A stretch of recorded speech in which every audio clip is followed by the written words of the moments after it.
വളരെ പ്രത്യേകതയാർന്ന ഒരു പരിപാടിയിലാണ് നാം എല്ലാം പങ്കെടുത്തുകൊണ്ടിരിക്കുന്നത്.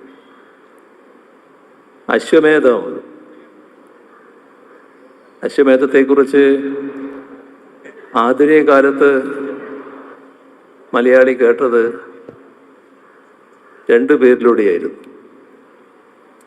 തോപ്പിൽ ഭാസിയുടെ അശ്വമേധം എന്ന നാടകം, വയലാറിൻ്റെ അശ്വമേധം എന്ന കവിത. പുരാണ ഇതിഹാസങ്ങളിൽ അശ്വമേധമുണ്ട്. അതിൽ നിന്നും തീർത്തും വ്യത്യസ്തമായി മനുഷ്യപക്ഷത്ത് നിൽക്കുന്നതായിരുന്നു പുരോഗമന സാഹിത്യ പ്രസ്ഥാനത്തിൻ്റെ പ്രതിനിധികളായ ഈ രണ്ടുപേരുടെയും രചനകൾ.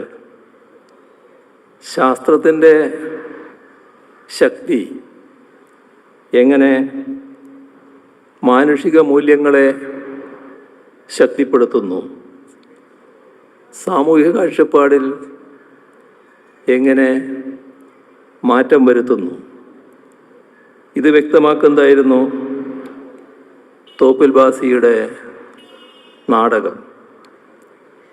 മനുഷ്യൻ്റെ മഹത്തായ സർഗശക്തിയെ, മേധാശക്തിയെ കെട്ടടിച്ചു വിടുന്നതായിരുന്നു വയലാറിൻ്റെ അശ്വമേധം.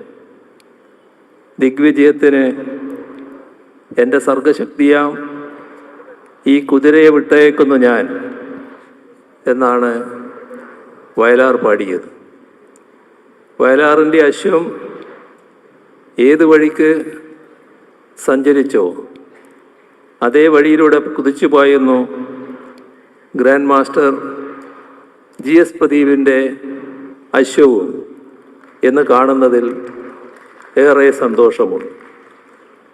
ലോകത്തെ കീഴടക്കാൻ പോരുന്നതാണ് മനുഷ്യൻ്റെ പ്രജ്ഞയും പ്രതിഭയും എന്ന് തെളിയിച്ചു തരുന്ന വൈജ്ഞാനികമായ ഒരു അശ്വമേധമാണ് GS പ്രദീപ് വർഷങ്ങളായി നടത്തിക്കൊണ്ടിരിക്കുന്നത്.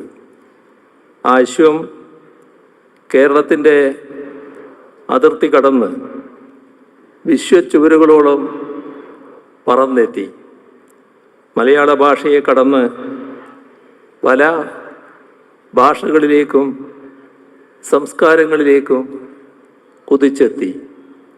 അങ്ങനെ വൈജ്ഞാനിക രംഗത്തെ ഈ അശ്വമേധം മലയാളി സമൂഹത്തിൻ്റെ ആകെ അഭിമാനമായി മാറി.